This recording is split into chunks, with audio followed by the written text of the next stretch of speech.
इस वीडियो में हम जिस ड्रग का रिव्यू करेंगे उसका नाम है टेस्टोवायरन डिपू। बायर्स की ये प्रोडक्ट है। बायर्स की प्रोडक्ट पूरी दुनिया में फेमस तरीन प्रोडक्ट्स होती हैं। टेस्टोवायरन डिपू के अंदर जो ड्रग आती है उसका नाम है टेस्टोस्टेरोन इनएंथेट।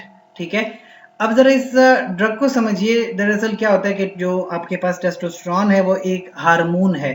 ये मेल सेक्स हार्मोन होता है। मेल के अंदर जो सेकेंडरी सेक्सुअल कैरेक्टरिस्टिक्स होते हैं, जैसे कि चेहरे पे दाढ़ी के बाल का आना, इसके अलावा स्पर्म्स की प्रोडक्शन होना, टेस्टिस की डेवलपमेंट होना, ये सारे काम जो है टेस्टोस्टेरोन हार्मोन करता है। अभी अगर किसी पेशेंट को टेस्टोस्टेरोन की इंजेक्शंस प्रेस्क्राइब हो रहे हैं तो इसका मतलब ये होता है कि उस पेशेंट के अंदर टेस्टोस्टेरोन हार्मोन की कमी है, इसलिए फिर उसको ये इंजेक्शन प्रेस्क्राइब होते हैं। अब अगर किसी को टेस्टोस्टेरोन की कमी हो रही है तो मसला ये होगा कि पहले तो चेहरे पे दाढ़ी के बाल नहीं आते। इसके अलावा क्या होता है कि आपके पास ना जो प्यूबर्टी होती है, नॉर्मल एज तो उसकी 14 ईयर्स है, लेकिन वो डिले हो जाती है 17 साल तक। उससे नुकसान होगा कि टेस्टोस्टेरोन प्रॉपरली अपना काम नहीं करते, उसकी वजह से फिर टेस्टिस डेवलप नहीं होंगे, स्पर्म का काउंट कम होगा, बच्चे पैदा करने में मसले मसाइल होते हैं। अब इससे फिर मैरिटल लाइफ डिस्टर्ब होती है, सोशल लाइफ डिस्टर्ब हो जाती है, साइकोलॉजिकल वेल बीइंग बहुत ज्यादा डिस्टर्ब हो जाती है, इंसान की जितनी भी क्वालिटी ऑफ लाइफ है ना बहुत डिस्टर्ब रहती है। ऐसे मसलों को हल करने के लिए फिर टेस्टोस्टेरोन वायरन डिपू के इंजेक्शन अवेलेबल होते हैं। मुख्तलिफ तरह की बीमारी में इस्तेमाल होते हैं। जैसे कि मैं आपको बताऊं, एक बीमारी है हाइपोगोनेडिज्म। इसमें होता ये कि जो टेस्टिस है वो प्रॉपर स्पर्म प्रोडक्शन नहीं कर रहे होते।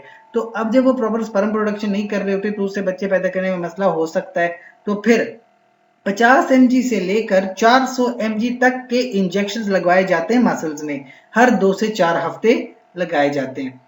इसके अलावा एक और बीमारी होती है जिसको हम डिलेड प्यूबर्टी कहते हैं। जैसे मैंने जिक्र किया कि 14 साल में जो बच्चा बालिग हो रहा है वो 17 साल में जाके बालिग हो रहा है, तो उसमें प्रॉब्लम्स आती हैं। लिहाजा उस बच्चे को भी 50 से लेकर 200 mg तक के इंजेक्शन लगाए जाते हैं 4 से 6 महीने मुसलसल।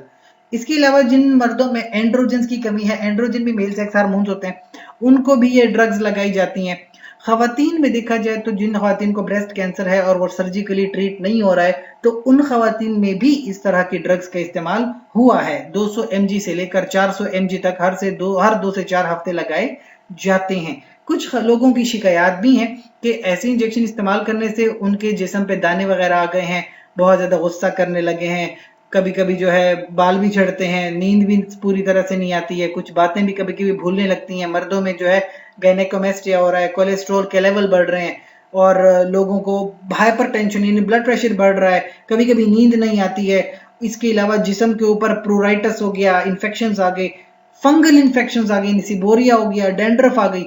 बहरहाल ये छोटे छोटे मसले मसाइल मुख्तलिफ लोगों को पेश आते हैं, लेकिन आपके लिए एक बात लाजमी याद रखनी है कि अगर आप ब्लड प्रेशर के मरीज हैं तो इस तरह की ड्रग इस्तेमाल करने से पहले इंतहाई एहतियात करेंगे, अपने डॉक्टर से मशवरा लाजमी करेंगे। खवातीन में अगर वो प्रेगनेंसी के दौरान ऐसी ड्रग इस्तेमाल करें तो मेरा यह है कि कतअन ऐसी ड्रग इस्तेमाल नहीं करनी है, क्योंकि ये माँ और बच्चे दोनों की जान को खतरा हो सकता है। लिहाजा प्रेगनेंसी के दौरान बिल्कुल इस ड्रग का इस्तेमाल नहीं करेंगे, गायनेकोलॉजिस्ट से मशवरा लाजमी करेंगे। इसके अलावा अगर कोई सवाल हो कमेंट सेक्शन में पूछिए।